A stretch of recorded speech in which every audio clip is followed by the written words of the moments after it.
Hello, my name is Frank, and welcome to another PowerFind presentation on how to develop an online marketing strategy. This presentation will be for those who attended the Essentials of Online Marketing at the Paths to Partnerships presentation panel that happened on October the 20th. And I'd like to welcome you to the presentation that I'll be giving today. This will last approximately about 20 minutes or so, and if you have any further questions, I'll also be providing my contact information at the end of this presentation. What I'd like to do is go into my presentation now and start off with a little quote from Sun Tzu on the art of strategy, who is a famous general, or Chinese general, and he said that those who are victorious plan effectively and change decisively. They are like a great river that maintains its course but adjusts its flow. They have form but are formless. They are skilled in both planning and adapting and need not fear the result of 1,000 battles, for they win in advance, defeating those who have already lost. And this is something to consider when developing a strategy for your business, and to be able to adapt and plan and change as the situation changes. Next slide I'd like to talk about real quick is the strategic market intelligence. And what is strategic market intelligence? First, it creates new opportunities for online and offline business. It helps you create an effective website to bring business sales, and it also gives you a better idea of how to design and implement an effective website, which is really important, and I'll go over that in the other slides of this presentation. Also, you can increase the chances of more sales and develop your e-brand. The first step in this presentation is know your customer, or specifically your online customer. You have to know your online customer, and there are two different groups. There's a transactional and there's a relational customer. Transactional customers are customers who have the intention of coming on either to your store or on your online website and purchasing something. They are researching, they're searching for something that they want and want to buy. A relational customer is someone who you want to develop a relationship with, and that could be either through getting their contact information and always constantly updating them. They're mostly looking for information and also looking for future opportunities as well. You also have a traditionalist who is concerned, or who are concerned about the reputation of your brand or a seller's brand. You have e-service who are looking for service above all else. They're looking for great service, customer service. They want to know that they're going to get contacted. They want to know who they can get in contact with and how they can get in contact with when they have a problem or issue. You have price sensitives who are all about price. They control mostly what prices you'll have and can have either on your website, in your store, or mostly online. And also you have an e-skeptic, and they appear to have reservations about doing business on the web, and they will be hesitant about giving their information. They'll be hesitant about giving their credit card information, and they're really skeptical about doing business with anybody who is online, or vendors who are online. The next step is, before you think of a strategy, you need to know a couple of things. One, you need to decide what your objectives are, and you need to know your goals and objectives. So deciding what your objectives are and then knowing what those goals and objectives are is vital to overall results. And some of the factors that affect strategy, of course, laws and regulations, that's both federal, state, and local. You have the economy, changing dynamics of the economy, technology such as online technology like online video, the different types of automated systems that are online. You have also demographics, but more importantly are trends and behaviors, and that's psychographics, which have to do with how buying patterns and their search patterns, and also the trends, the things that are changing.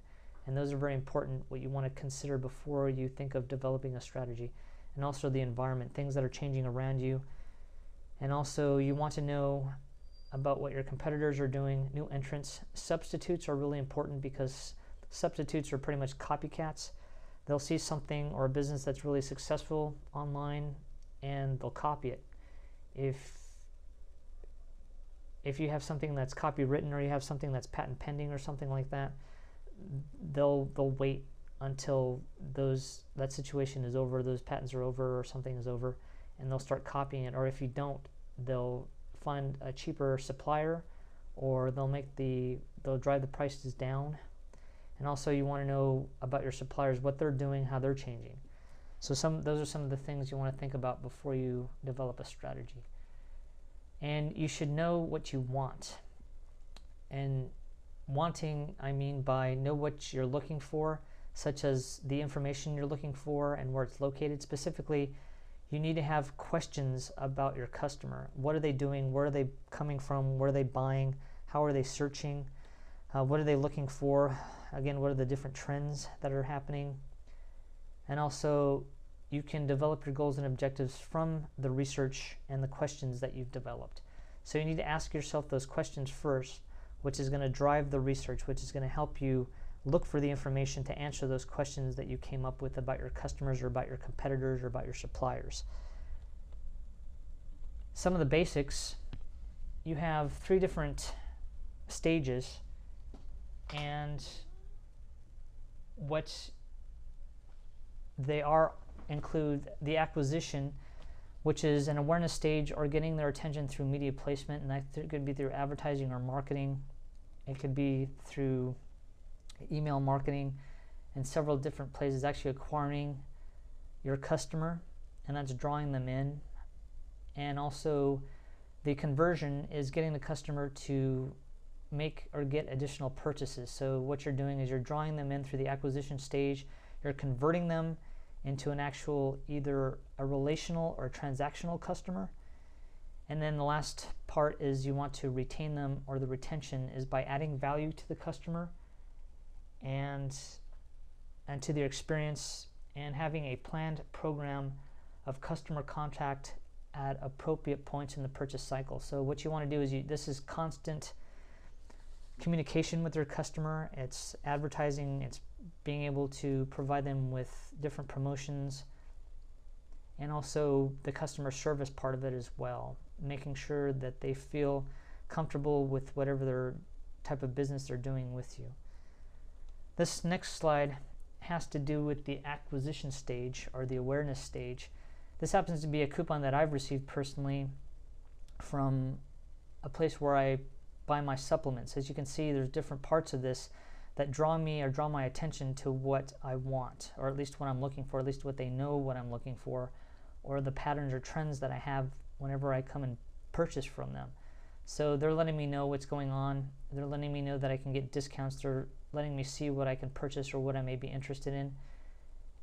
And this is really important. You have to be able to develop this sort of relationship with your customer. You have to be able to show them what they're looking for or what they might want, and to be able to draw them in. And of course, the next stage after that would be the conversion stage. As you can see on this website example, and which is more important, is that between the acquisition stage and the conversion stages is that you want to be able to have both of those, whatever you're doing, either a coupon or email or something like that, or an advertising. You want the two to match. You want them to be identical in some way or fashion, so the person that you're trying to get to buy or the customer recognizes that they're the same, that they aren't being led to somewhere what has nothing to do with what they were looking for in the first place or what they were interested in the first place. So you want to consider that before you even design a landing page, or even more so the marketing strategy that you're going to develop. You want to know how those things fit together, how they look, and then what they do, which is their function. The function is really, really important. And the next part is the retention stage, which is retaining the customer, getting them to stay interested in what you're doing, showing